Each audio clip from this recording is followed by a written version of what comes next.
This is Twit.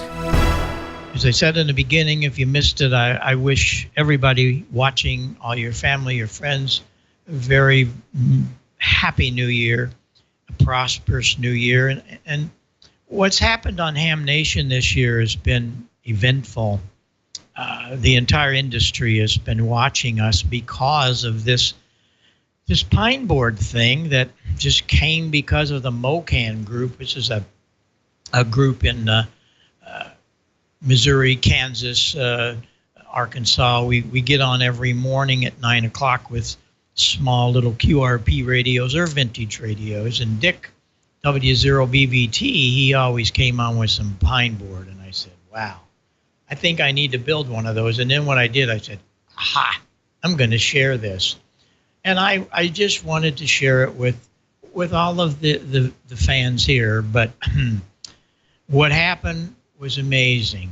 It is now being touted by people all over the globe. I'm getting guys across the pond, and all kinds of people that are building the pine board, people that have never, ever built before.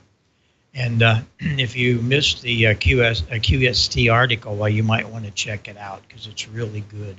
They did a beautiful job of putting it together.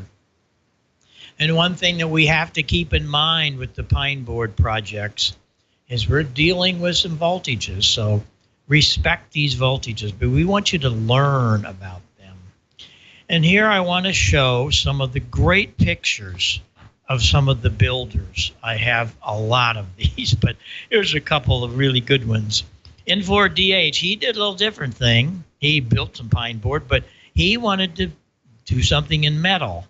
And I've had a number of people say to me, why don't you do something in metal and teach us about Greenlee punches and so on? And you know what? I think we might do that. There's a couple of things we want to do, but that's one of them we might want to do is build something on metal. This one is amazing. This came from Jim, WB8SZJ. Look at this. How cool is this? Is on his workbench, and as usual, workbenches are kind of messy, but that's the only way we get things done. But he's built everything together. The latest is he did the antenna relay. This is, of course, the transmitter, the preamp, and the power supply. What a great job, Jim. That's really super, and he's just one of so many. This was an interesting one from Gene, where he's built the antenna relay and the final coil in a box. And then sometimes you might want to line that with aluminum foil, maybe to make sure it doesn't radiate. But don't have to worry much with 5 watts. It's crazy. But here's another shot of something you can do. Leave space for that relay and a switch to switch it from 80 to 40 meters. All you have to do is short the last coils and it works great. And that's a simple thing. And these are things we're going to cover for you. Here's a very interesting one where the final tank, the SL239, and the capacitor is built on a separate board. I hope you can see that. My lighting's not great here at the house, but that is a separated board. And if you're using this final, you tie them together and away you go. But you might want to use different finals. We're going to come up with other things. And that way you can use the same coil. We might want to make a pi network out of it, which means we'd have to have another capacitor here, and that allows you to do a lot of fun things. So you can do this with your pine board project.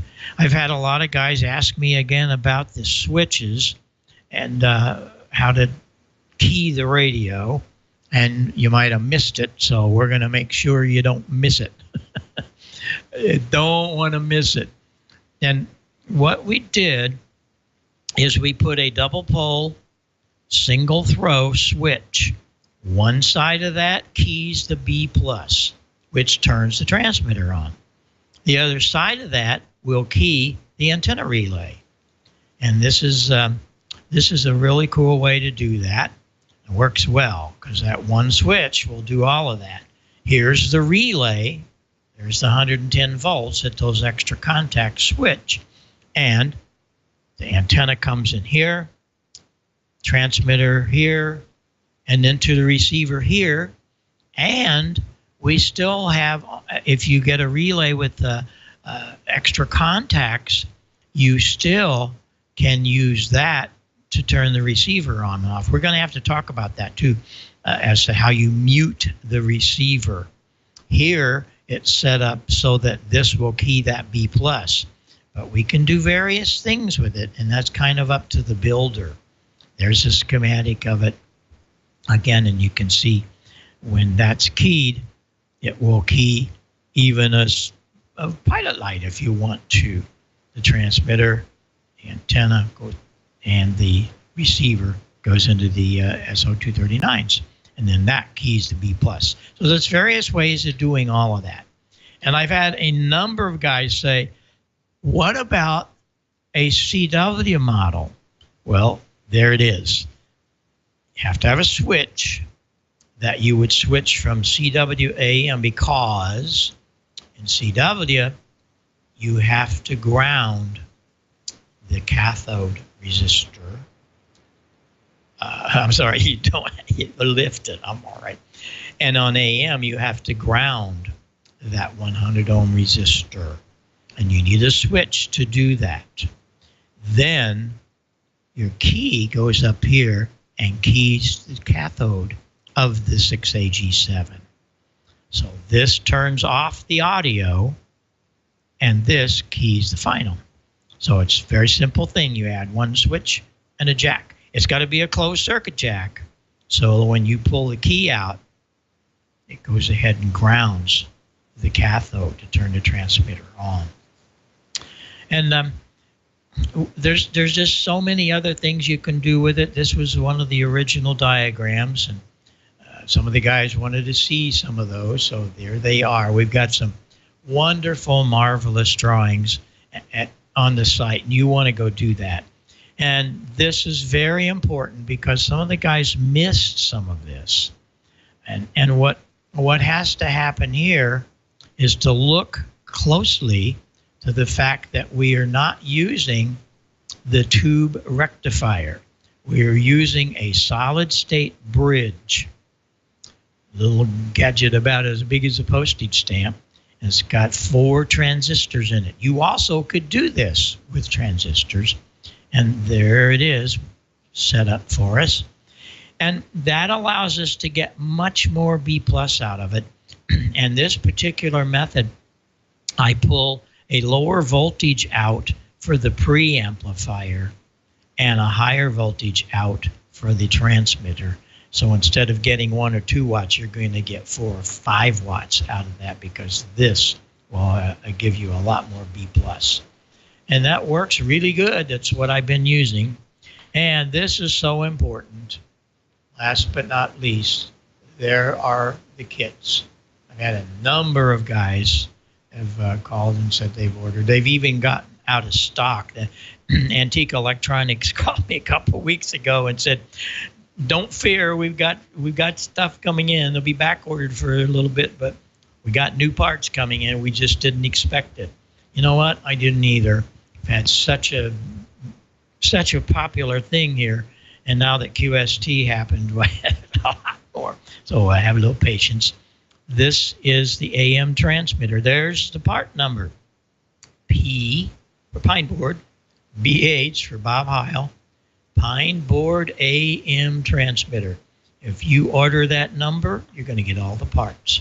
The power supply is P, BH, PS. Pine Board, Bob Heil power supply, and Pine Board, Bob Heil mic preamp. There's one little caveat here. The 2.5 millihenry chokes are really getting tough to find. Online Components have them. Onlinecomponents.com. And you go onto the internet, golly, I see them all over. You put 2.5 millihenry choke into Google, you'll see various other places. This is the best place to buy your tubes, vacuumtubes.com. They have a good price, and they're always great tubes. And the crystals. Crystals are easy. So there you go, and did a little heads up. I think we might start building some other things. We got the power supply. Take another board. We could build a little 1-watt 6AQ5. This kind of stuff just thrills me to death because it's real easy. It's small, and man, we can have fun. And I think we might be doing some of that this year. I can guarantee you do not want to miss an issue. And the other thing you want to do, write this down. Get your pencil out. Write this down. Go to heilsound.com. HEILSOUND. heilsound.com. When you go there, go to the ham radio side and go all the way to the bottom. Bypass all the microphones, but we're not here to sell you microphones. Although you can stop there if you want. But down at the bottom of that page, as Victor's showing you right now, is about, I don't know where it's at now. There's 50, 80 pages. All of the slides, all of the great drawings that Gene has done, and just tons of comments and ideas from you. And that's really cool. And it's guys helping each other. Hey, try this, do that. Absolutely wonderful. And that's another thing that the Pine Board has been so popular because we have, thanks to Gene, we have drawings and all of the schematics that are very clear and instructions. And worst case, you can email me. You can call me. I got one that I'm helping. They're going to send it to me because they're having trouble. And Dick and I, we're going to fix it. So don't fear. We're here for you. I want you to have as much fun that I've had in almost 62 years of ham radio. And it's just wonderful. That's what this hobby's all about.